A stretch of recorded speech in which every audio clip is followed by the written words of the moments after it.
നിരാലംബരായ മനുഷ്യർക്ക് കരുതൽ പകർന്ന് സേവാഭാരതിയുടെ പുനരധിവാസ കേന്ദ്രം പത്തനംതിട്ട ഇരവിപേരൂർ നെല്ലാട് പ്രവർത്തനം ആരംഭിച്ചു.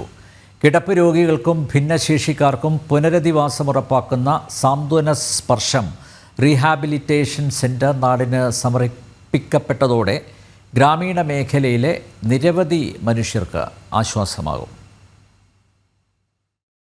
എന്നും എപ്പോഴും നിരാലംബരായവരെ ചേർത്ത് നിർത്തുകയാണ് സേവാഭാരതി. കൂടുതൽ കരുതൽ അവർക്ക് നൽകും, കൈത്താങ്ങാകും, സാധാരണ ജീവിതത്തിലേക്ക് ഇങ്ങനെയുള്ളവരെ മടക്കിക്കൊണ്ടുവരും. സേവാഭാരതിയുടെ ഉദാത്ത സേവനങ്ങളുടെ മറ്റൊരു മാതൃകയാണ് ഇരവിപേരൂർ നെല്ലാട് സ്ഥാപിക്കപ്പെട്ട റിഹാബിലിറ്റേഷൻ സെന്റർ. ചിറ്റിലപ്പള്ളി ഫൗണ്ടേഷന്റെ സഹകരണത്തോടെയാണ് സാന്ത്വന സ്പർശം റിഹാബിലിറ്റേഷൻ സെന്ററിന്റെ പ്രവർത്തനം. ചലച്ചിത്ര നടൻ രാജീവ് പിള്ള സേവന കേന്ദ്രം നാടിന് സമർപ്പിച്ചു.